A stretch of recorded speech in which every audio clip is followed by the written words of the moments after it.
नमस्कार दोस्तों, संस्कृत समाधान चैनल में आपका स्वागत है। मैं सुरेंद्र कुमार एक बार फिर उपस्थित हूँ आपके सामने। सीटेट 2019 दिसंबर 2019 का प्रैक्टिस सेट पेपर है और इसमें आपको संस्कृत का वाला जो भाग है वो आपको कराया जाएगा। प्रैक्टिस सेट तीसरा है ये संस्कृत का। ठीक, बने रहिए हमारे साथ।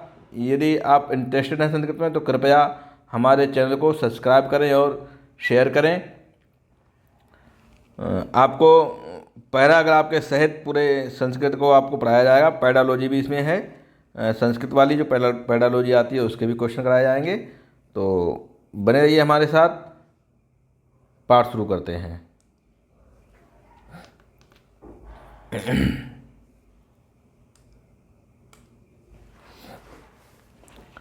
अधोलिखितं गद्यांशं पठित्वा प्रश्नानां, ये है 91 से 99, विकल्पात्मक उत्तरेभ्यः उचिततमं उत्तर चित्वा लिखत। करें निम्नलिखित गद्यांश को पठित्वा ने पढ़कर प्रश्नों नंबर 91 से 99 तक के विकल्पात्मक उत्तरों के लिए उचित प्रश्नों का उत्तर चुनकर लिखिए। उचित जो उत्तर है उसको लिखना है।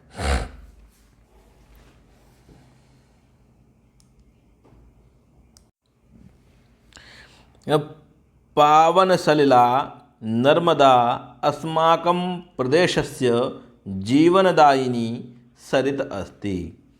पावन सलिला, पावन जल वाली नर्मदा, जो नर्मदा एक नदी है, अस्माकं प्रदेशस्य माने हमारे प्रदेश की, जीवनदायिनी जीवन को देने वाली, सरित माने नदी, अस्ति माने है। कहें पावन जल वाली नर्मदा अस्माक हमारे प्रदेश की जीवनदायिनी एक सरित है, एक नदी है। एषा एव रेवा इति नाम्नापि प्रसिद्धा। एषा एव माने यह, एव माने ही, यह ही, रेवा इति नाम्नापि इस नाम से भी प्रसिद्धा माने प्रसिद्ध है। ऐसा यह जो नर्मदा नदी है, यही नदी रेवा के नाम से भी प्रसिद्ध है। अस्याः तटे अनेकानि तीर्थस्थानानि सन्ति। अस्याः माने इसके, इस नर्मदा के, तटे माने तट पर, अनेकानि तीर्थस्थानानि माने अनेकों तीर्थ स्थान, क्या सन्ति माने हैं। प्राचीन कालाद एव, प्राचीन काल से ही, अस्याः इसके, तटे माने तट पर, तपस्विना स्थानानि सन्ति।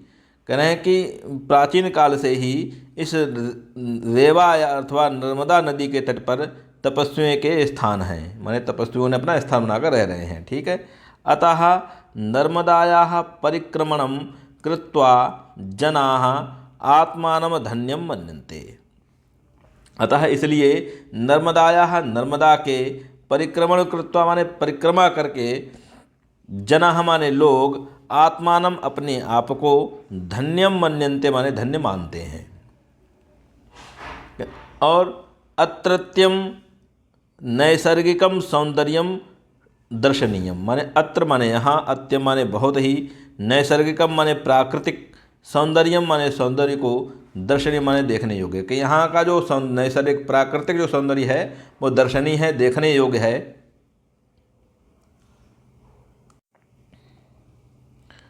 अनूपपुरमंडले अमरकंटकम नाम पर्वतो अस्ति। अनूपपुरमंडले, अनूपपुर मंडल में, अमरकंटकम माने अमरकंटक, नाम माने नाम का, पर्वतो अस्ति माने पर्वत है। तत एव नर्मदा प्रादुर्भवति। तत् माने वह, एव माने ही, नर्मदा माने नर्मदा से, प्रादुर्भवति माने निकलता है, वह नर्मदा से ही प्रादुर्भूत हुआ है। तदनंतरम मतलब जो वह नहीं, तत एव वहाँ से ही, वहाँ से ही जो नर्मदा है वह प्रादुर्भवति माने प्रादुर्भाव उस नर्मदा का हुआ है, पर्वत का नहीं, नर्मदा का हुआ है। गलत बोल गया हूँ। तदनंतरम एषा गहनेषु अरण्येषु उत्तुंगपर्वतेषु भ्रमणं कुर्वती डिंडोरी मंडल प्रविशति। माने तद तद अनंतरम माने उसके बाद, ऐसा माने यह जो वहाँ से निकलती है, उसके बाद यह नदी गहनेशु गहन, अरण्येशु माने अरण्यों में, गहन बहुत घने जंगलों से, और उत्तुंग पर्वतेशु ऊंचे ऊंचे पर्वतों से, भ्रमण कुर्वती माने भ्रमण करती हुई, घूमती हुई, डिंडोरी मंडलम प्रविशति माने डिंडोली मंडल में प्रवेश करती है। डिंडोरीतः डिंडोरी से, सर्पाकार गत्या सर्प के आकार की गति से, सर्पाकार गत्या सर्प की गति से, उच्चावच मार्गेण उच्चावच माने ऊंचे नीचे मार्ग से, महाराजपुरम प्राप्त होती, महाराजपुर को ये प्राप्त होती है। डिंडोरी से ये निकल करके सर्पाकार गति से, सर्प के आकार की गति से ये ऊंचे नीचे पर्वतों से होती हुई कहाँ पहुँचती है, मार्ग से पहुँचती हुई कहाँ पहुँची, महाराजपुर में प्राप्त होती है। ठीक है। ततः जाबालीपुरम आगच्छति, तथा माने उसके पास क्या आता है, जाबालीपुर आता है। और श्वेतशिलाखंडा नाम, श्वेतशिलाखंडा नाम कृते प्रसिद्धे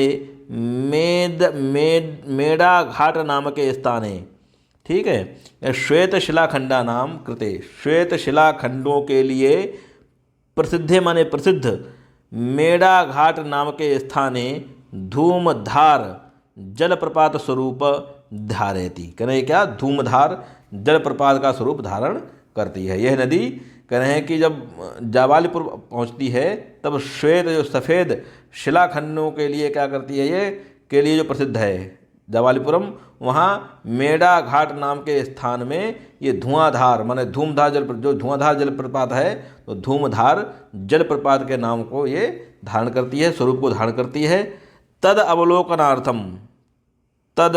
अवलोकनार्थम बहवः पर्यटकाः अत्र आगच्छन्ति। कहें तद माने उसको, अवलोकनार्थम माने देखने के लिए, उस धुआंधार जो प्रपात है, जलप्रपात है, उसको देखने के लिए बहवः पर्यटकाः माने बहुत से पर्यटक अत्र आगच्छन्ति माने यहाँ आते हैं।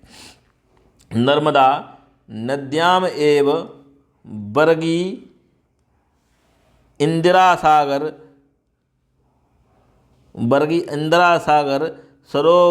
सरदार सरोवर आदयः बंधा निर्मितः सन्ति। नर्मदा नद्याम एव, नर्मदा नदी में ही बरगी में इंदिरा सागर और सरदार सरोवर जो बांध हैं वह निर्मित हैं। नर्मदा नदी पर ही ये दोनों बांध हैं, इंदिरा सागर और सरदार सरोवर। ये भी बंधई है, इन बांधों से विद्युत उत्पादनम माने विद्युत का उत्पादन होता है, और भूमि सेंचनम भूमि का सेंचन होता है, जल परिवहनम जल परिवहन इसी से होता है, और अभयारण्य निर्माणम अभयारण्य का निर्माण भी इसी में होता है, और पर्यटन स्थलम निर्माणम इत्यादयो हो विविध लाभा भवन्ति। और पर्यटन स्थल भी का निर्माण होने से इत्यादि हो इसके विभिन्न प्रकार के लाभ होते हैं, इससे विभिन्न प्रकार के लाभ हैं। ठीक है। तो ये तो हमारा पैराग्राफ, इससे रिलेटेड अब जो प्रश्न हैं उनका हमें उत्तर देना है।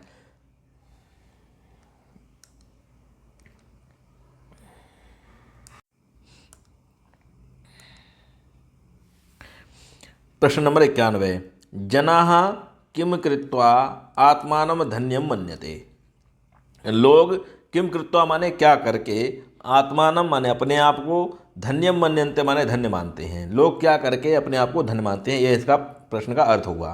क्या करके, नर्मदायाः परिक्रमणं कृत्वा, खरजूर वृक्षम आरुह्य, आकंठम भोजनम कृत्वा, तटे शयनम कृत्वा। ये इसके ऑप्शन हैं।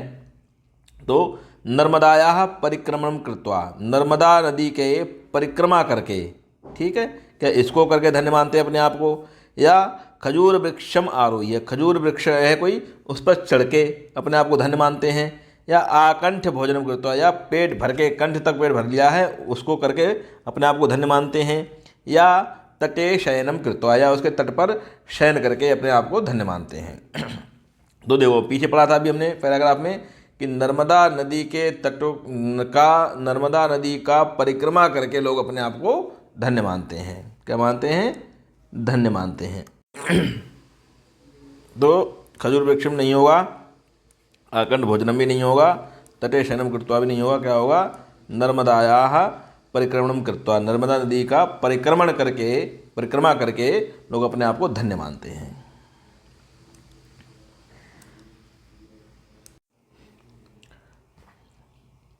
प्रश्न नंबर 92। उद्भवति पदस्य समानार्थक शब्दः अनुच्छेदे अस्मिन् प्रयुक्तः। उद्भवति पद का समानार्थक शब्द का इस अनुच्छेद में प्रयोग हुआ है, तचित्वा लिखत, उसको चुनकर लिखना है। किस उद्भवति तो हुआ नहीं है, तो उद्भवति का एक समानार्थक शब्द है जो इसका इस उसमें आया है, उसको छांट कर लिखना है। ठीक है।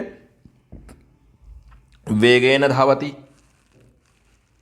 प्रादुर्भवति, नृत्यम करोति या सम्मोहितम करोति, क्या शब्द इसमें आया है पैराग्राफ में? तो वहाँ क्या आया था कि अमरकंटक से ही इस नर्मदा नदी का प्रादुर्भाव हुआ है। क्या हुआ? प्रादुर्भवती, ये वाला शब्द आया था। ठीक है। तो वेगेन धावत भी नहीं आया है, नृत्यम करोति भी नहीं है, और सम्मोहनम करोति भी नहीं है। क्या है? प्रादुर्भवती, अर्थात 92 का ऑप्शन नंबर 2 हमारा राइट आंसर है। ठीक, आगे चलते हैं। प्रश्न नंबर 93।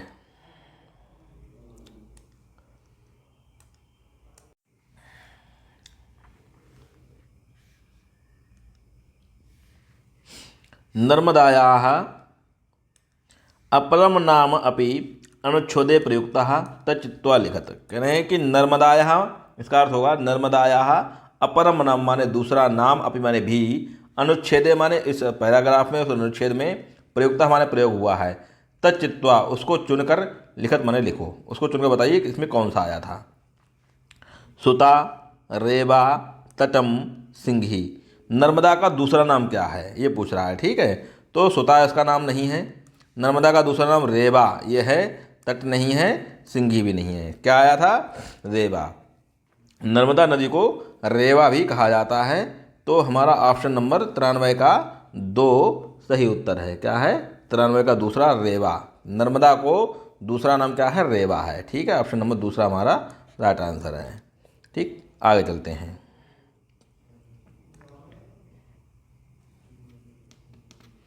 प्रश्न नंबर 94। प्रश्न 94 है कि अमरकंटकम नाम पर्वतः कुत्र अस्ति। अमरकंटक नाम का जो पर्वत है वो कहाँ है?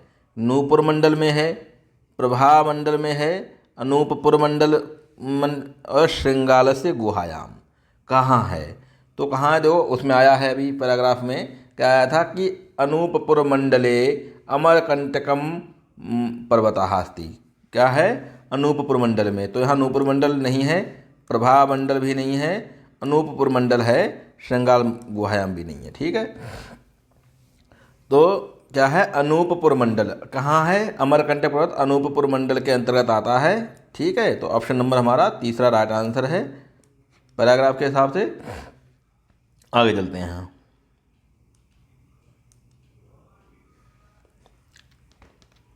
95।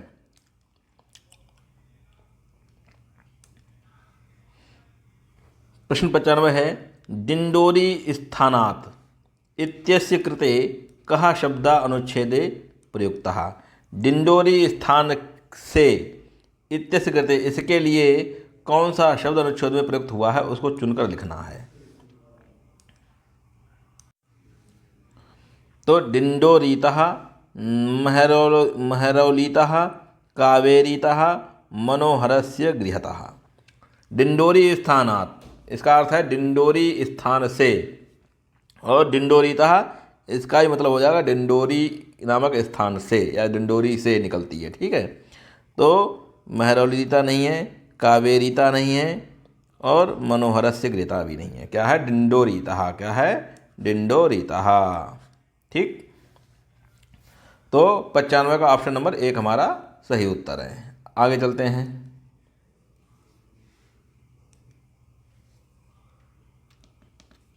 96 नंबर है तद्द्रष्टुम इत्यस्य कृते कः शब्दः अनुच्छेदे अस्मिन् प्रयुक्तः।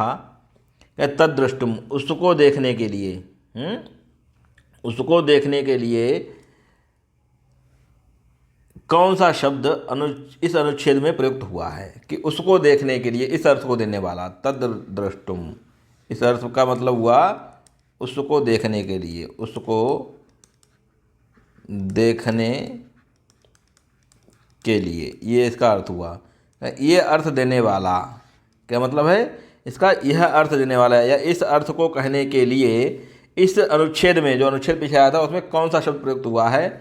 तद अवलोकनार्थम तस्मात् भीतः आकाशात् पतितम केशवम प्रति।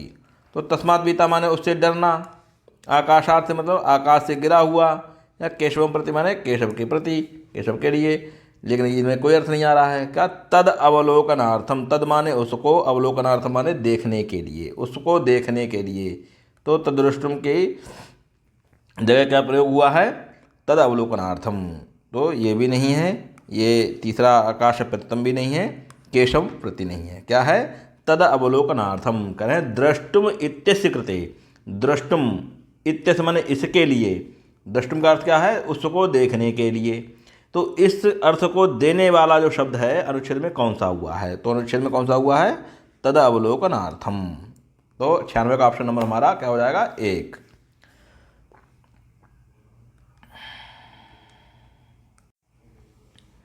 उत्तुंग पर्वतेषु पदे का विभक्ति, उत्तुंग पदेषु कृते, उत्तंग पदेषु, उत्तंग पद में, पर्वतेषु, उत्तंग पर्वत में, इस पद में कौन सी विभक्ति है।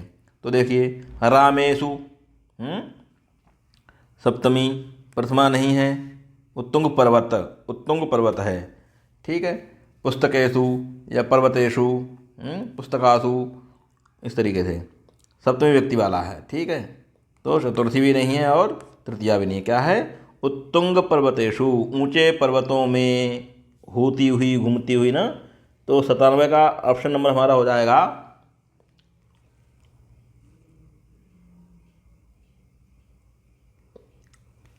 97 का ऑप्शन नंबर हमारा हो जाएगा दूसरा। क्या हो जाएगा, दूसरा, ठीक है। तो प्रथमा भी नहीं है इसमें, चतुर्थी भी नहीं है, तृतीया भी नहीं है। क्या, उत्तुंग पर्वतेषु, जैसे रामे रामयोः रामेषु, ऐसे उत्तुंग पर्वतेषु, उत्तुंग पर्वते, उत्तुंग पर्वतयोः, उत्तुंग पर्वतेषु, ऐसे। ठीक, क्या बनेगा, सप्तमी, सप्तमी व्यक्ति का है ये, उत्तुंग पर्वतेषु। ठीक, ऑप्शन नंबर हमारा 2 राइट आंसर है 97 का। आगे चलते हैं।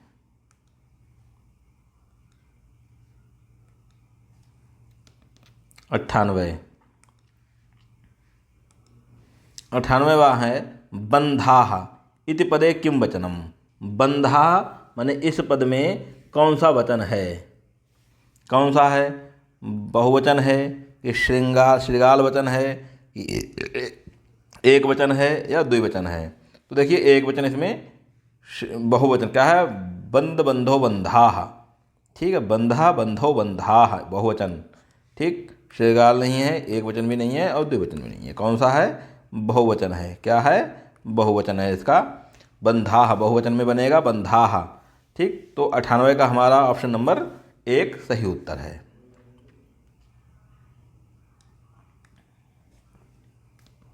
99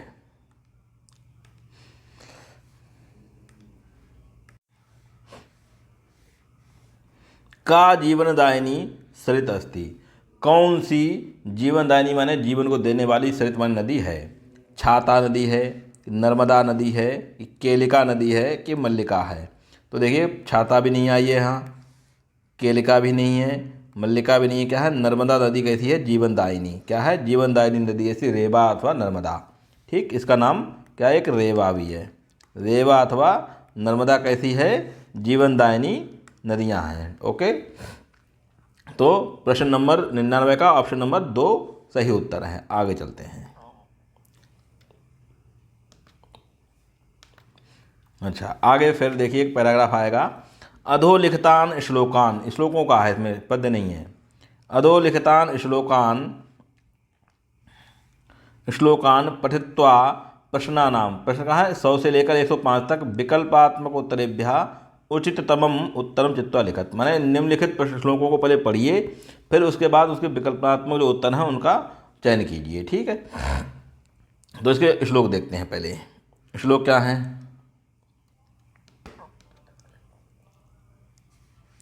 श्लोक देखते हैं।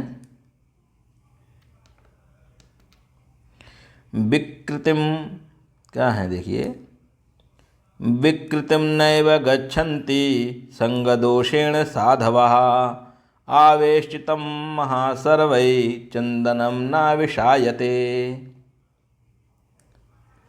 ठीक है, विकृतिम नैव गच्छन्ति संगदोषेण साधवः आवेष्टितं महासर्वैः चंदनम न विषायते।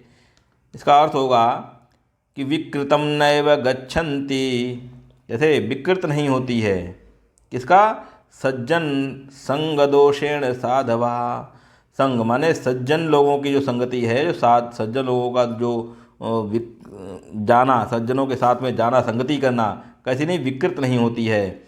आवेशितम महासर्वये, जैसे आवेष्टित माने आ जाते हैं, आए कहाँ, सम चंदनम ना विषायते, जैसे चंदन को अन्य वस्तुओं के साथ रखने से भी, माने आवेष्टित कर देने से भी, उसको ढक देने से, उसको साथ में रख देने से भी, महासर्वये विषायते, न विषायते माने विष नहीं होता उसमें, वह अपनी सुगंध नहीं खोता है। कहने का तात्पर्य है कि सज्जन लोगों की संगति से विकृति नहीं होती है, किसी प्रकार का कोई विकार, गलत विकार नहीं आएगा। जिस प्रकार से चंदन को अन्य वस्तुओं के साथ रखने से भी वह अपनी सुगंध नहीं छोड़ता है, ये उसका अर्थ होगा। ठीक है, आगे का श्लोक देखिए। आगे का श्लोक है मनस्येकं वचस्येकं कर्मण्येकं महात्मनाम्।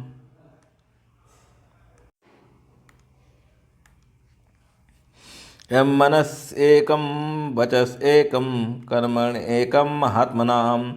मनस्यन्द मनस्यन्द वचस्यन्यत् मनस्यन्द वचस्यन्यत् कर्मण्यत् दुरात्मनाम्। कह रहे हैं मनस्य एक, मन एक है, वचस एक, वाणी, और कर्मण एक, कर्म एक होते हैं। किनके, महात्मा नाम, महात्माओं के जो महात्मा लोग हैं, जो संत लोग हैं, उनके मन, वचन और कर्म सब कैसे एक होते हैं।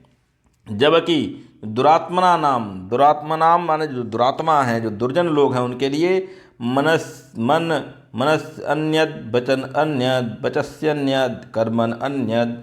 कह रहे हैं कैसे, मन, वचन और कर्म सब अलग अलग होते हैं। मन में कुछ होता है उनके, वचन में, वाणी में कुछ होता है, और कर्म उनके कैसे भी होते हैं। कि महात्माओं के मन, वचन और कर्म सब एक ही होंगे। भाई मन में जो है वही उनकी वाणी में होगा, वही उनके कर्मों में भी होगा। और दुर्जनों में, दुर्जन के मन कुछ होगा, वचन कुछ होगा, वाणी उनकी कुछ कहेगी, और कर्म वो कैसे भी करेंगे। ठीक है, तो मनस्येकं वचस्येकं कर्मण्येकं महात्मनाम्। मनस्यन्यद् वचस्यन्यद् कर्मण्यद् दुरात्मनाम्। कह रहे हैं कि ये महात्माओं में जो मन, कर्म, वचन सब एक होते हैं। जैसे उनका मन होगा वैसे उनकी वाणी होगी, वैसे ही उनके कर्म होंगे। और जो दुरात्मा लोग होते हैं, जो दुर्जन लोग होते हैं, उनका मन कुछ कहता है, वाणी उनकी कुछ करती है, और कर्म वो कैसे भी करते हैं, उल्टे सीधे करते ही रहते हैं। ठीक है, उनका कोई एक ठिकाना नहीं होता है। ठीक, आगे चलते हैं।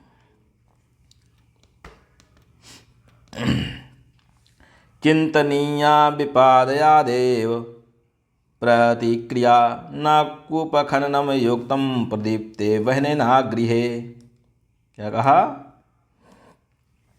कि चिंतनीया विपादायाद आवेव प्रतिक्रिया, चिंतनीया विपादायाद आवेव प्रतिक्रिया न कूपखननम युक्तम न कूपखननम युक्तम प्रदीप्ते वहनेना गृहे। कर चिंतनीया करनी चाहिए।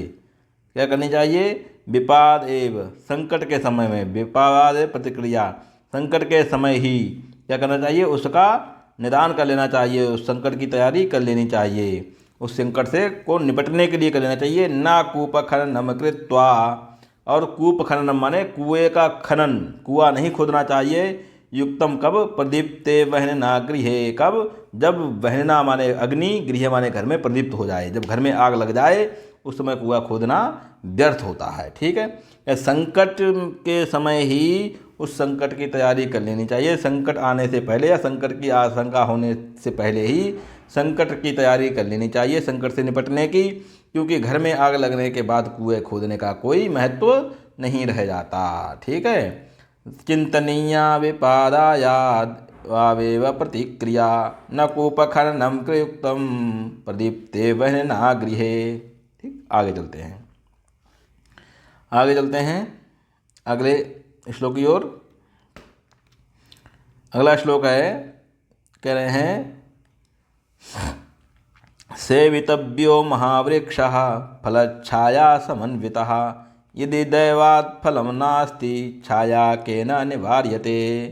यदि दैवात् फलं नास्ति छाया केन निवार्यते।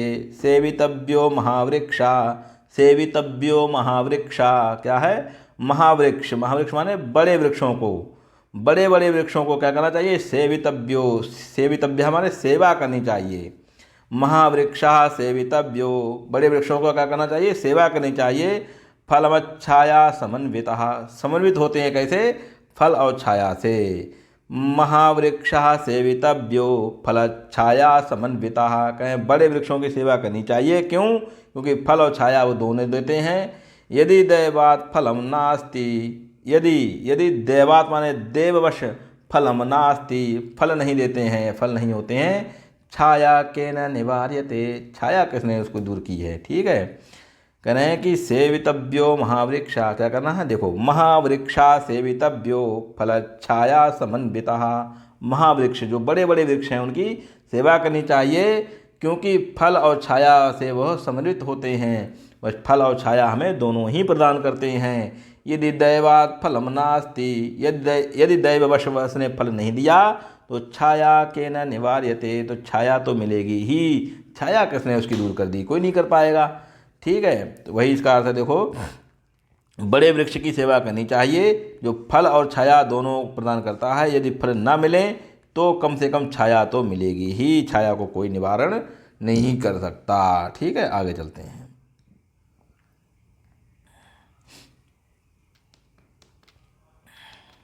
अगला है दुर्जन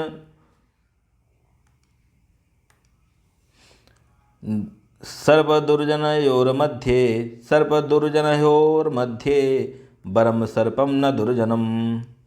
सर्पो दर्शति कालेन दुर्जनस्तु पदे पदे। क्या कहा? सर्पदुर्जनयोर्मध्ये, सर्प देखो अर्थ इसी में होगा। सर्प दुर्जनयोः, सर्प दुर्जनयोः मध्ये, सर्प दुर्जनयो मध्ये, सर्प दुर्जन, सर्प की और दुर्जन व्यक्ति के मध्य माने बीच में कौन? अगर दोनों की तुलना की जाए तो क्या? बरम सर्पो न दुर्जनम। कौन? बरम माने अच्छा है, सर्पम माने कौन? सर्प, न दुर्जनम, दुर्जन नहीं। क्या हुआ?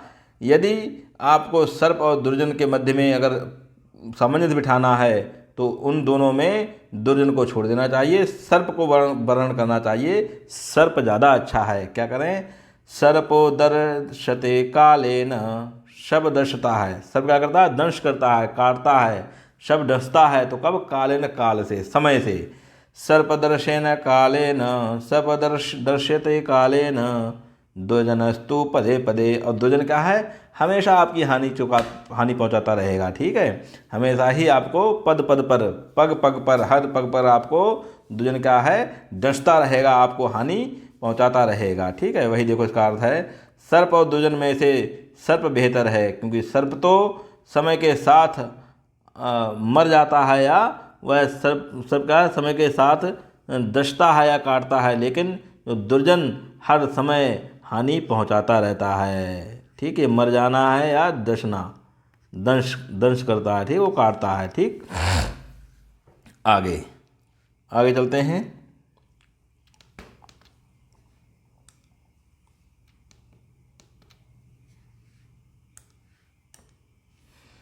यस्मिन् देशे न सम्मानो न प्रीतिर्न च बान्धवाः न च विद्यागमा कश्चित् न तत्र दिवसं वसेत्।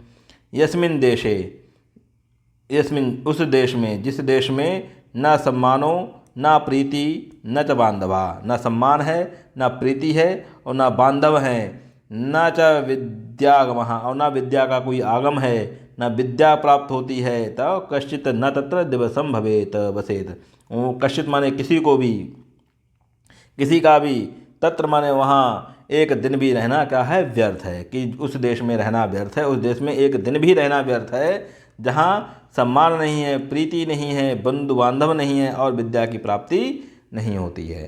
तो क्या कहा, यस्मिन् देशे न सम्मानो, जिस देश में, न सम्मानो माने सम्मान नहीं है, यस्मिन् देशे न सम्मानो न प्रीति न बांधवाः, न प्रीति है, न बांधव हैं, न सम्मान है, न च विद्या आगमः, और न विद्या का कोई आगम है, ना ही वहाँ विद्या प्राप्त होती है। कश्चित न तत्र दिवसे वसेत, कश्चित माने किसी को भी, न माने नहीं, तत्र माने वहाँ, दिवसे माने एक दिन भी, वसेत माने बसना चाहिए, रहना चाहिए। उस देश में किसी को एक दिन भी नहीं रहना चाहिए जिस देश में न सम्मान है, न प्रीति है, न बांधव है और न विद्या का कोई साधन है, ये आगम है। ठीक है, अब चलते हैं आगे इनके प्रश्नों की ओर। प्रश्न नंबर 100। प्रश्न 100 है, केषां मनसि वचसि, केषां मनसि वचसि कर्मणसि च ऐक्यम भवति। किस, केषां माने किसके, मनसि माने मन में, वचनसि माने वाणी में, कर्मणि माने कर्म में, ऐक्यम माने एकता होती है। किसके होती है, तो दुंदभीनाम, दुंदभीनाम, महात्मनाम, कीड़नकानाम या फलक्रेतॄणाम। तो क्या, दुंदभीनाम माने जो बजाने वाले होते हैं उनके मन में होती है क्या ये सब कुछ एकता? नहीं। क्या महात्माओं को होती है? बिल्कुल। क्या कीड़े नहीं, इसके भी नहीं होती है। फल क्रेता माने फल विक्रेता के भी, खरीदने वाले के भी नहीं होती है। तो क्या है, महात्मा नाम, महात्माओं के मन में। ठीक है, कि महात्माओं के जो महात्मा लोग जो होते हैं उनके मन, कर्म और वचन तीनों एक से ही एकता होती है। जो उनके मन में जो होगा वही से ही वो कर्म करते हैं, वैसे ही वो वाणी बोलते हैं। ठीक है,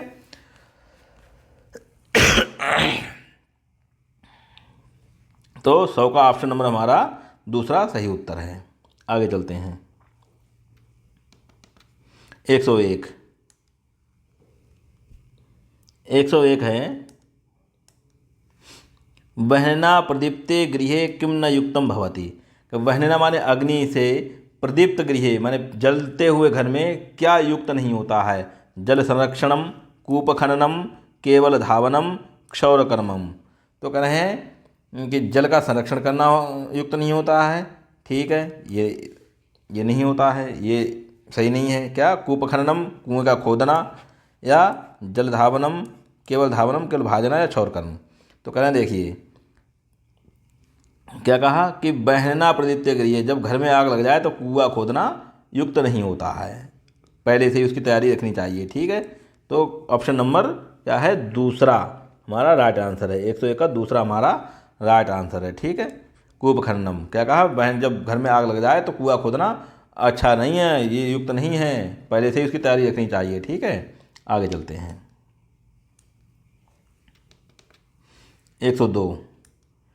102 कहता है, तब्यत प्रत्यय युक्त शब्द क्या?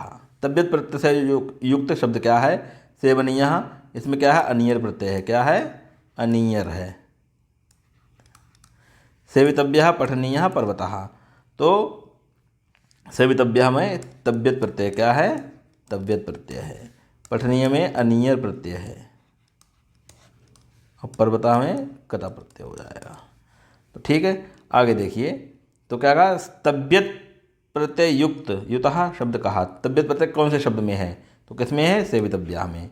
सेवनीय में नहीं है, पठनीय में नहीं है, पर्वतः में नहीं है, किस में है, तसल प्रत्यय। ठीक है, आगे देखिए क्या है, सेवितव्य। सेवितव्या में क्या है, तब्यत प्रत्यय है। ठीक है, तब्यत प्रत्यय किस में, सेवितव्या में। ऑप्शन नंबर हमारा 102 का दूसरा सही उत्तर है।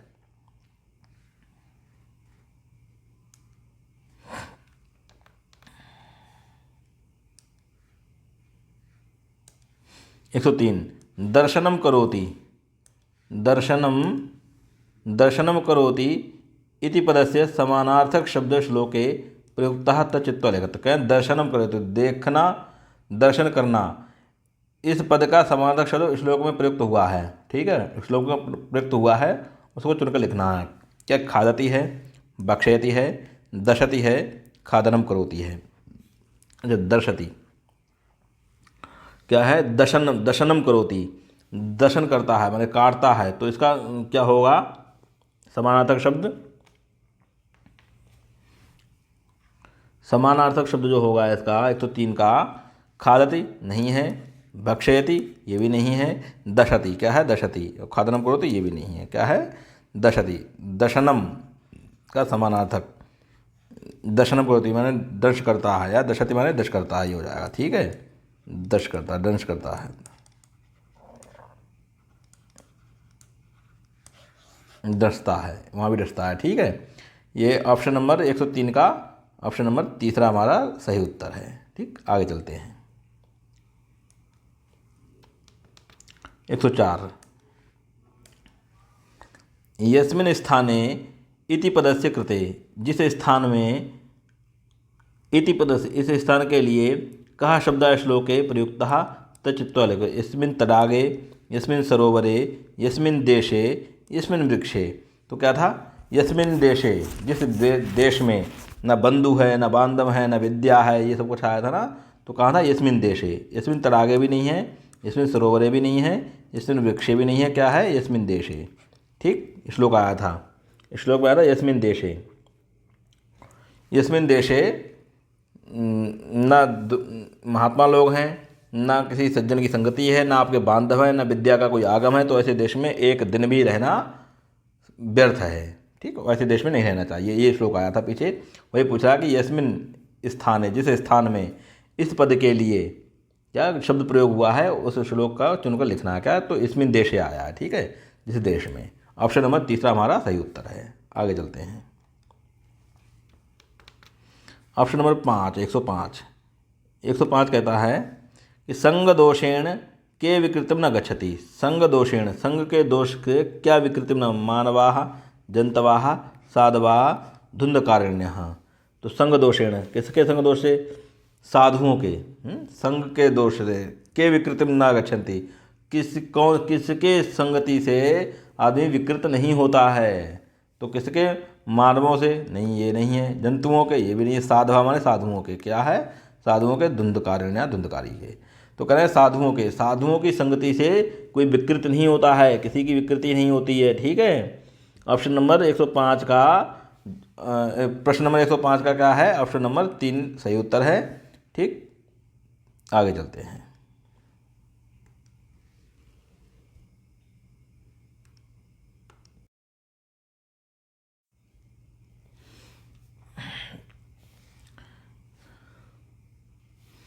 मातृभाषा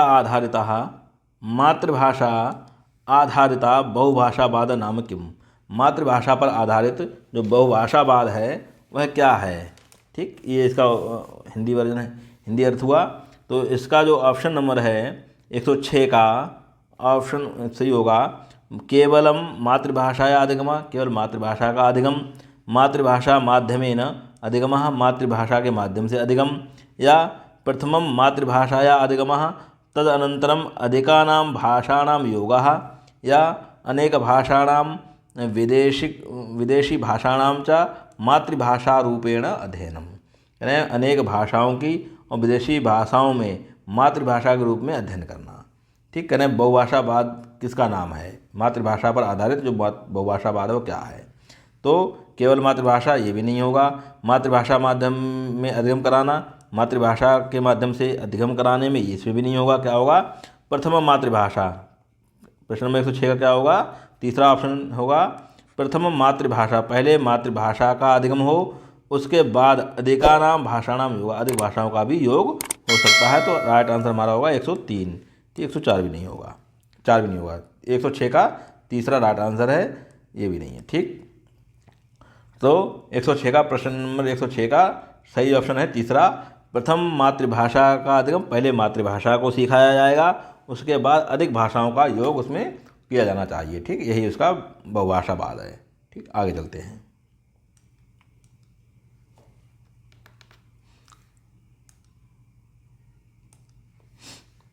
विद्यालयी भाषा शिक्षा नीति ही जायते। विद्यालयी भाषा में शिक्षा नीति का जो जायते माने जानना चाहिए, ठीक है, जानते हैं या उत्पन्न हुई है। तो 107 का है बहुभाषा शिक्षा इति शिक्षायां भाषा इति मातृभाषाधारित बहुभाषावाद इति या त्रिभाषा सूत्रमिति। तो क्या होगा, जो शिक्षा विद्यालय भाषा में जो शिक्षा नीति है उसमें क्या लिया गया है, ठीक, ये पूछा है। क्या है, बहुभाषा शिक्षा है कि ये नहीं है। शिक्षायाम भाषा इति ये भी नहीं, शिक्षा में भाषा हो ये भी नहीं है। मातृभाषा आधारित मातृभाषा पर आधारित बहुभाषावाद है ये भी नहीं है।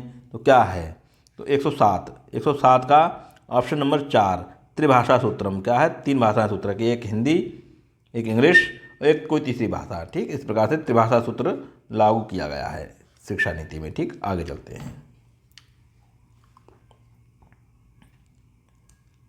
प्रश्न नंबर 108 है समुच्चय भाषा। क्या है, समुच्चय भाषा उपागमः अस्ति। समुच्चय भाषा का जो उपागम है वह क्या है, होल लैंग्वेज अप्रोच, मतलब होल लैंग्वेज अप्रोच माने अस्ति होती है, क्या होती है। तो 108 का जो ऑप्शन है ये रहे, विद्यार्थी नाम भाषा अधिगम भवति, विद्यार्थियों की भाषा अधिगम होती है। और अक्षर ध्वनि ज्ञान अनंतरम शब्दानां शब्द समूहानां वाक्यानां च ज्ञानेन इति अवधारणा। कहें विद्यार्थियों की भाषा अधिगम होती है अथवा अक्षर ध्वनि और ज्ञान के बाद शब्दों के अथवा शब्द समूहों के वाक्यों नामचा और वाक्यों के ज्ञान की अवधारणा होती है। या विद्यार्थी नाम भाषा अधिगम, विद्यार्थियों के भाषा अधिगम होता है। या भाषिक खंडेभ्या लैंग्वेज चंक्स, भाषिक जो बहुभाषिक खंड होते हैं उनके बाद अनंतर माने बीच में या बाद में, ते वे वर्णानाम अक्षराणाम उन वर्णों और अक्षरों के बोधम कुर्वन्ति माने बोध करके इति अवधारणा, ऐसी अवधारणा है। समुच्चयवाद की जो उपागम है वो बता रहे हैं, ठीक है। विद्यार्थियों की भाषा अधिगम, विद्यार्थियों में क्या होता है, विद्यार्थियों का भाषा अधिगम होता है और भाषिक खंड से बीच में वे वर्णों के अक्षरों के और अक्षरों का बोध करते हैं, ये इसकी अवधारणा है, ठीक है। तीसरा क्या है, भाषा अधिगमस्य आरंभा भवति, भाषा अधिगम का आरंभ होता है। और लघुतमेन एककेन वर्णमालायाः अक्षरेण इति अवधारणा, कि लघुतम छोटी से छोटी एक वर्णमाला का अक्षर की अवधारणा होती है। ऑप्शन नंबर 4 है सर्वा भाषा समान मार्गेण एवं अधिगम्यन्ते इति अवधारणा, कि सभी भाषाएं समान मार्ग से ही अधिगम की ओर जाती हैं, ऐसी अवधारणा है। तो ऑप्शन नंबर 108 का हमारा उत्तर होगा दूसरा, कि विद्यार्थियों में भाषा का अधिगम तो होता है, भाषिक खंड के बीच में क्या वे वर्णों और अक्षरों का बोध करते हैं, ऐसी अवधारणा है। समुच्चय भाषा उपागम यही कहलाता है, ठीक है। तो ऑप्शन नंबर हमारा दूसरा सही उत्तर है। आगे चलते हैं।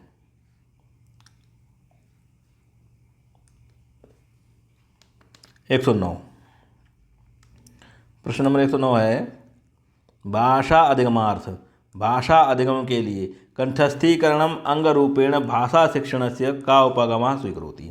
इसका अर्थ होगा भाषा अधिगम के लिए कंठस्थीकरण माने याद करने की, अंग रूपेण माने अंग रूप से, क्या भाषा शिक्षण से भाषा शिक्षण का उपागम क्या स्वीकार किया गया है। तो क्या स्वीकार किया गया, संरचनात्मक उपागम, व्याकरण अनुवाद पद्धति ही, या संप्रेषणात्मक उपागम, संपूर्ण शारीरिक प्रतिक्रिया।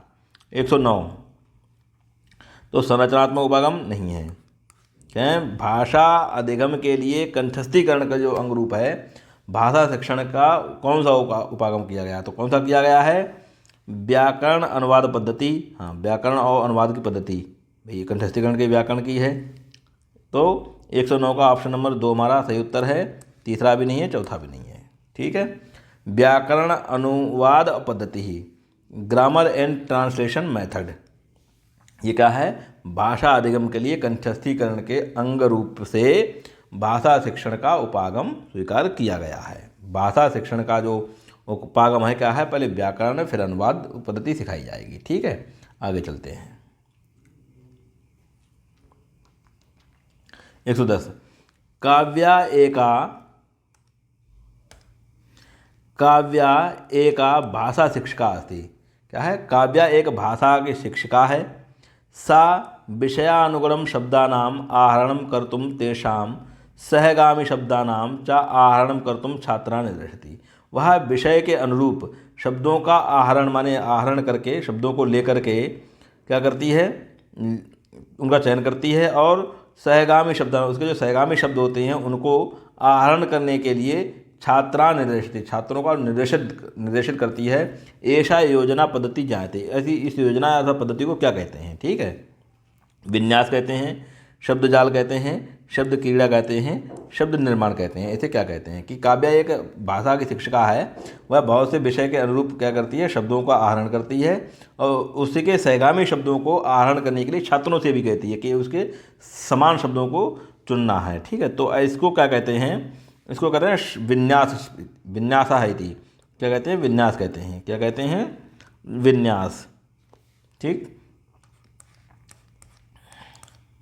कलेक्शन, भाई आहरण करना है, लेना है ना, तो विन्यास का समझ में नहीं आया, विन्यास का अर्थ है कलेक्शन माने इकट्ठा करना, इकट्ठा करना, ठीक है। तो ऐसा अंग्रेजी में देखो कलेक्शन, ठीक है। क्या है, इसको क्या बोलते, इस पद्धति को क्या कहते हैं, विन्यास करना, विन्यासा बोलते हैं, ठीक, कलेक्शन। आगे चलते हैं। ऑप्शन नंबर 1 हमारा सही उत्तर है 110 का। 111 है कि छात्राणां भाषादक्षतायाः परीक्षणं कर्तुं शिक्षिका एकं प्रश्नं प्रस्तौति। कि छात्राणां भाषादक्षताया, छात्रों की भाषा दक्षता का परीक्षण कर्तुं माने परीक्षण करने के लिए शिक्षिका एक प्रश्न प्रस्तुत करती है। वो क्या है, तस्मिन् सा प्रत्येकं पंचमं पद प्रहृत्य एकं परिच्छेदं ददाति। वह तस्मिन्, उसमें से वह प्रत्येक पाँचवें पद का प्रत्याहृत्य माने ले करके एक परिच्छेद देती है, और कहती है छात्रों से पंचमम तत् रिक्त स्थानम पूरेति, कि पाँचवें से क्या रिक्त स्थान को पूर्ति करो, वह ऐसे छात्र को निर्देशित करती है। एवं प्रकार का, इस प्रकार की जो परीक्षा विधि है वह कैसी कहलाती है, क्या कहती है, अवबोधपूर्वकम पठनमिति, शब्दज्ञान परीक्षा इति, शून्य स्थान पूरणमिति, क्लोज परीक्षा इति। तो इसको क्या कहते हैं, इस परीक्षा पद्धति को, तो देखो कई एक में छात्रों की भाषा दक्षता में परीक्षण करने के लिए एक शिक्षिका है, वह एक प्रश्न का निर्माण करती है, और उसमें प्रत्येक से क्या पंचम पद प्राहित्य माने पाँचवें पद को छोड़ देती है, परिच्छेद में देती है, और बच्चों से कहती है कि इसमें जो रिक्त स्थान है उसमें पाँचवें पद को निर्दिष्ट करो, कौन सा पद इसमें आएगा, ठीक है। तो इसको क्या बोलते हैं, अवबोध पंच प्रथम बोलते हैं, नहीं बोलते हैं। शब्द ज्ञान परीक्षा बोलते हैं, ये भी नहीं बोलते हैं, ठीक है। शून्य स्थान पूर्ण बोलते हैं, ये भी नहीं बोलते हैं। कहें रीडिंग कंप्रेशन, वोकैबुलरी टेस्टिंग, या फिल इन द ब्लैंक्स, ये भी नहीं बोलते। क्या बोलते हैं, क्लोज परीक्षा, क्या बोलते हैं, क्लोज परीक्षा बोलते हैं उसको, ठीक है, क्लोज परीक्षा बोलते हैं। तो क्लोज टेस्ट बोलते हैं, ठीक है। ऑप्शन नंबर 111 का चौथा आंसर हमारा सही है। रिक्त स्थान नहीं है, वो पाँचवा अक्षर पूर्ति कौन सा आएगा, ठीक है, तो उसको बोलते हैं क्लोज परीक्षा। 111 का पाँचवा आंसर हमारा सही उत्तर है। आगे चलते हैं। 112 संभाषण समये उचितेन उच्चारणेन सह समुचित शब्दानां समुचित क्रमेण प्रयोगः। क्या संभाषण समय, इसका अर्थ होगा संभाषण समये, संभाषण के समय में उचित उच्चारण से, उचित उच्चारण के साथ समुचित शब्दानाम समुचित क्रमेण प्रयोगा, समुचित शब्दों का समुचित क्रम से प्रयोग क्या कहलाता है, ठीक है। इसका अर्थ हुआ है संकेत भाषा कहलाता है, संभाषण प्रक्रिया कहलाता है, भाषा व्यापार कहलाता है, या प्रयोग आधारित भाषा कहलाती है, क्या कहलाता है। तो क्या है, संभाषण समय उचित उच्चारण से, संभाषण के समय में उचित उच्चारण के साथ समुचित शब्दों के समुचित क्रम से प्रयोग क्या कहलाता है, संभाषण प्रक्रिया।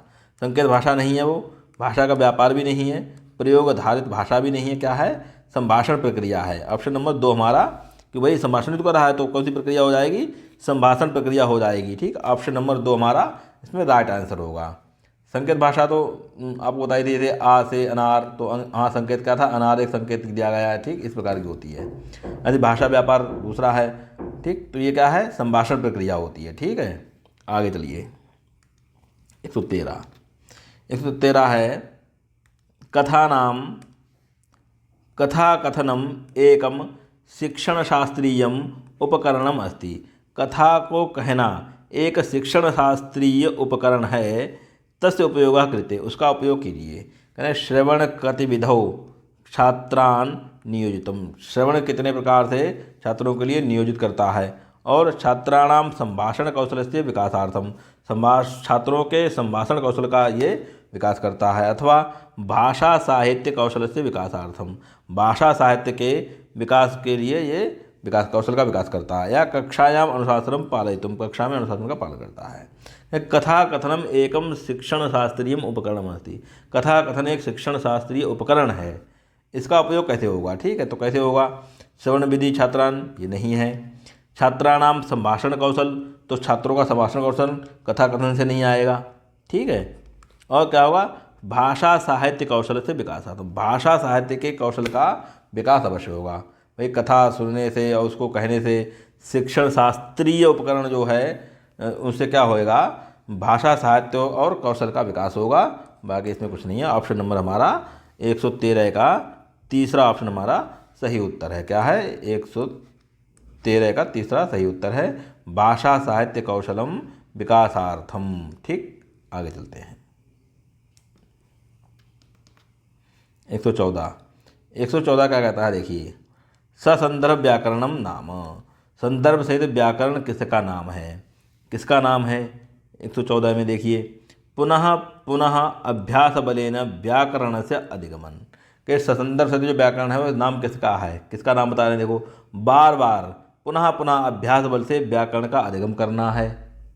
व्याकरण या पूर्वम रूपाणाम ज्ञानम अनंतरम प्रयोगम इति प्रवृत्ति, कि पहले रूपों का ज्ञान करना और बाद में उसका प्रयोग करना, क्या ये व्याकरण है संदर्भ से। ठीक है। दूसरा, स्वाभाविक भाषायाः उदाहरणेषु रूपाणाम परिचयः तथा च संदर्भ तेषाम अध्ययनम।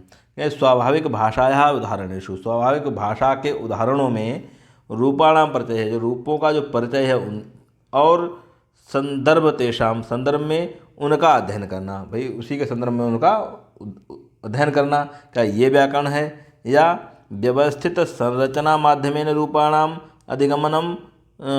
अधिगमनम येन विद्यार्थी क्रमशः विकासम प्राप्नोति। क्या व्यवस्थित संरचना के माध्यम से रूपाणाम माने रूपों का अधिगम करना और जिससे विद्यार्थी क्रमशः विकास को प्राप्त करता है। तो व्याकरण असल में है, व्याकरण नाम संदर्भ व्याकरण नाम किसका है ये पूछा है। तो पुनः पुनः अभ्यास बल से व्याकरण का अधिगम करना ये नहीं है। पुनः पुनः व्याकरण अभ्यास के बल से अभ्यास करते रहो, रट्टा मारते रहो, रटने से कुछ नहीं होता। ठीक है। पूर्वम रूपाणाम जनानाम अनंतरम प्रयोगम, पहले रूपों का प्रयोग ज्ञान करना और बाद में उसका प्रयोग की प्रवृत्ति करना, ये भी नहीं है। भाई पहले रूप याद कर लोगे डायरेक्ट, उनका प्रयोग कैसे कर दोगे, नहीं होगा।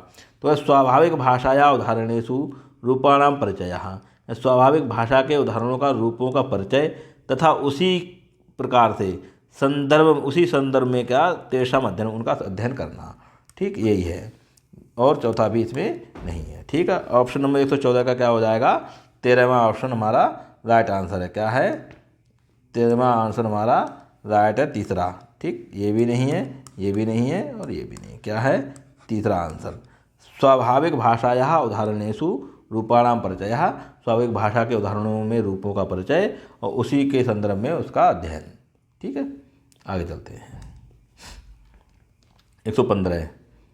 115 कहता है, अधोलिखितेषु कस्य कौशल विकासार्थम लेखनम इत्यस्मिन् ग्रहणम न भवेत्। क्या निम्नलिखित में किसके कौशल के लिए लेखन, किस कौशल के लिए लेखन इत्यस्मिन् ग्रहणम, इसका ग्रहण नहीं होना चाहिए या नहीं होता है। तो व्याख्यान समये टिप्पणी संकलनम, पठन समये टिप्पणी संकलनम, सारांश लेखनम या कस्यचित् कार्यक्रमस्य कृते योजनापत्र लेखनम। ठीक है। क्या कह रहे हैं कि निम्नलिखित में किसके, कस्य माने किसके, कौशल विकासार्थम, किस कौशल के विकास के लिए लेखन इसमें ग्रहण नहीं होता। तो क्या है, व्याख्यान के समय में भी नहीं होता, पठन समय ये भी नहीं है, सारांश लेखन में के कस्यचित् माने किसी कार्यक्रम के लिए योजना पत्र माने रिटन एजेंडा। ठीक है, रिटन एजेंडा। तो कार्यक्रम के लिए योजना पत्र लिखना ये इसमें ग्रहण नहीं होता। बाकी व्याख्यान का समय टिप्पणी संकलन ये भी होता है, पठन समय में टिप्पणी संकलन तब भी होता है, सारांश का लेखन भी होता है लेखन के कौशल में, पर क्या नहीं होता, किसका ग्रहण नहीं होता है, किसी भी कार्यक्रम के लिए योजना पत्र लेखन इसमें नहीं होता है। ठीक, ऑप्शन नंबर 115 का चौथा आंसर हमारा सही उत्तर है। ठीक, 116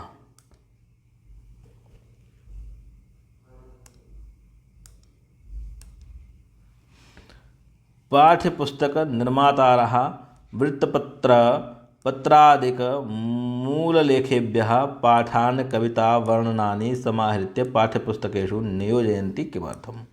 इसका अर्थ होगा पाठ्यपुस्तक निर्मातारः, पाठ्यपुस्तक का जो निर्माता है वह वृत्तपत्र में और पत्रिका आदि में मूल लेखों से पाठों को, कविता वर्णनानि कविता के वर्णनों को, समाहित करके पाठ्यपुस्तकों में नियोजित करता। किमर्थम माने किस लिए तेषु विश्वसनीया स्वाभाविकी च भाषा विद्यते, उसकी जो विश्वसनीय स्वाभाविकता है वह भाषा में विद्यमान है। अथवा पाठ्यपुस्तक निर्मातृभ्यः तानि रोचन्ते, अथवा पाठ्यपुस्तक जो निर्मात्री के लिए वे अच्छे लगते हैं। या अभ्यास प्रश्नानां निर्माणे तेषाम् उपयोगिता होती, या अभ्यास प्रश्नों के निर्माण में उनकी उपयोगिता होती है। तानि पठनार्थम उपयोगानि सन्ति, या उनके पढ़ने के लिए उपयोगी होते हैं, ये पढ़ाई में उपयोगी होते हैं। ठीक है, तो क्या है कि पाठ्य पुस्तकों जो निर्माता हैं वह वृत्तपत्र पत्रादि में मूल लेखों के पाठों के लिए कविता का वर्णन समाहित करते हैं। क्यों करते हैं? क्योंकि तेषु विश्वसनीयः स्वाभाविकी च भाषा विद्यते, उससे क्या होता है कि उनमें विश्वसनीयता होती है और स्वाभाविकी भाषा का विद्यमान भी उसमें होता है। ठीक है, भाषा विद्यमान होती है, ये भी नहीं है, कोई नहीं है। ऑप्शन नंबर पहला हमारा सही उत्तर है। 116 का पहला हमारा राइट उत्तर है। ठीक, आगे चलते हैं।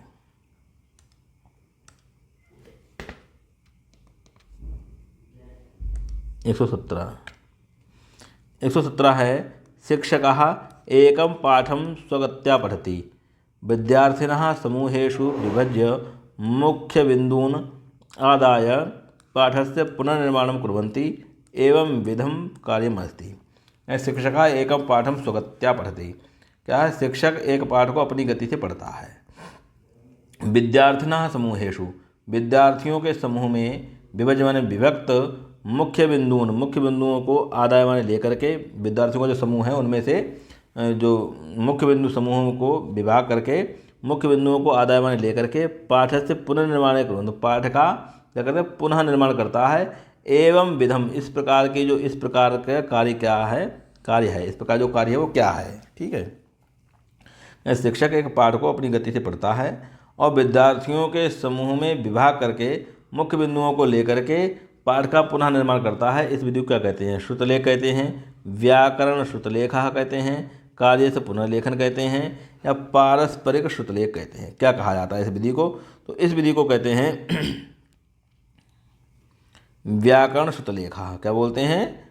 व्याकरण श्रुतलेख, ग्रामर डिक्टेशन, ये भी व्याकरण श्रुतलेखः। 117 का हो जाएगा, दूसरा ऑप्शन हमारा सही उत्तर है। क्या करेंगे कि एक शिक्षक पाठ को पढ़ता है जब, तो समूह में वियुक्त मुख्य बिंदुओं को लेकर के पाठ का निर्माण करता है, तो उसको क्या कहते हैं? व्याकरण श्रुतलेखः, व्याकरण श्रुतलेख बोलते हैं। ठीक है, तो ऑप्शन नंबर हमारा 2 सही उत्तर है।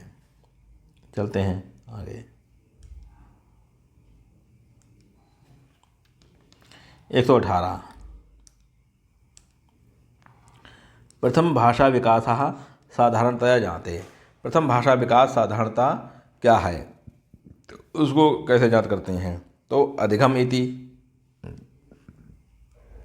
अधिग्रहणम इति, परिवर्धनम इति, या संज्ञानम इति। तो प्रथम भाषा विकास की साधारणतया प्रथम भाषा विकास होता क्या है, ये पूछ रहा है। ठीक है,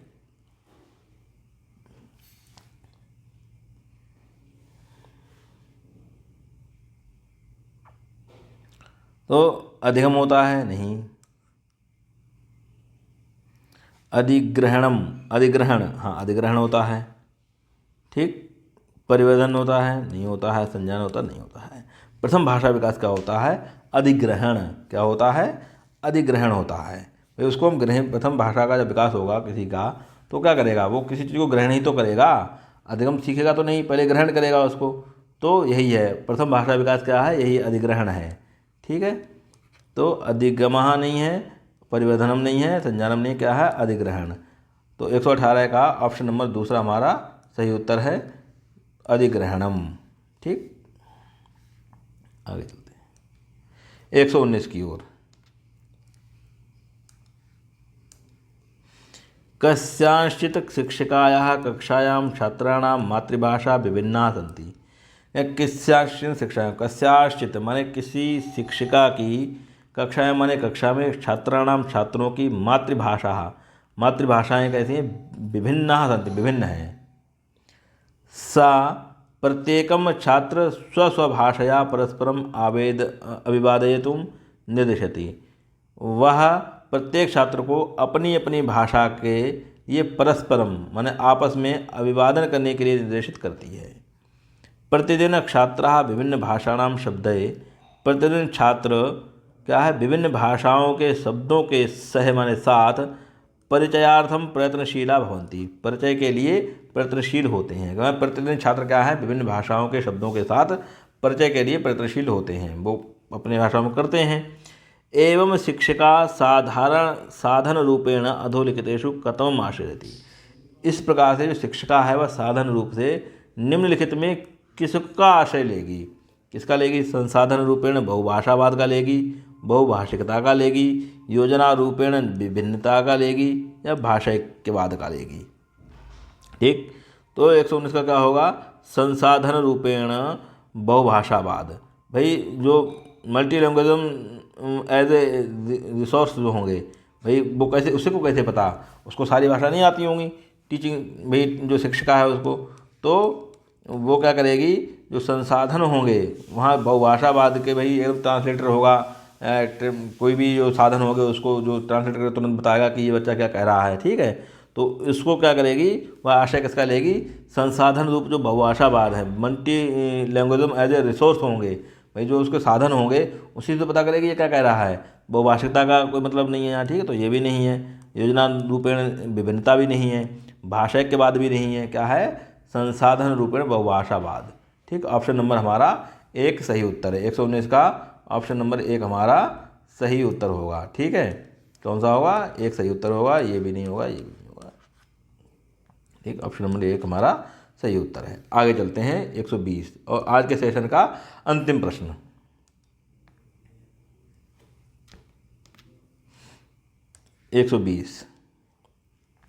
विद्यार्थिभ्यः एकस्या भाषायाः परिचयार्थं कथमः मार्गः न समुचितम्। विद्यार्थियों के लिए एकस्याः भाषायाः, एक भाषा का परिचयार्थ माने परिचय के लिए, कथमः मार्ग, कितने मार्ग, न समुचितम, मार्ग समुचित नहीं है। कौन सा मार्ग इनमें, कौन सा मार्ग समुचित नहीं है? कहें अंत्या अनुप्रासक कविता भी गीतै च। अंत्या अनुप्रास कविता भी गीतैः च और शब्दैः लघुवाक्यैः च वर्णमालायाः अक्षराणां शिक्षणेन मौखिक श्रविक आदान प्रदान द्वारा, ठीक है। 120 का क्या होगा?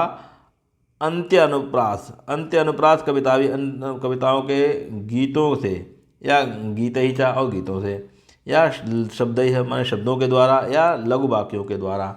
वर्णमालायाः अक्षराणां शिक्षणेन, वर्णमाला के अक्षरों की शिक्षण से, या मौखिक श्राविक आदान प्रदान के द्वारा। तो 120 का उत्तर होगा हमारा तीसरा। विद्यार्थियों के लिए एक भाषा का परिचय के लिए कौन सा मार्ग समुचित नहीं है? तो अंत्य अनुप्रास गीतैः च ये है, ठीक। ये भी नहीं, ये भी है, ये भी है, क्या है? वर्णमालायाः अक्षराणां शिक्षणेन, समुचित क्या नहीं है? कौन सा मार्ग न समुचित है? तो वर्णमाला के अक्षरों का शिक्षण ये समुचित नहीं है। प्रश्न नंबर 120 का उत्तर होगा हमारा तीसरा ऑप्शन सही होगा। आज का पाठ यहीं समाप्त होता है। यदि किसी को कोई समस्या है, कुछ समझ में ना आया हो तो हमें कमेंट बॉक्स में लिखकर बता सकता है। धन्यवाद। और यदि हमारा वीडियो अच्छा लगे तो कृपया चैनल को सब्सक्राइब करें, शेयर करें, लाइक करें, कमेंट करें और बेल आइकन को प्रेस करें, जिससे कि हमारे वीडियो का नया हर वीडियो के नोटिफिकेशन आपके पास पहुंचते रहें। धन्यवाद।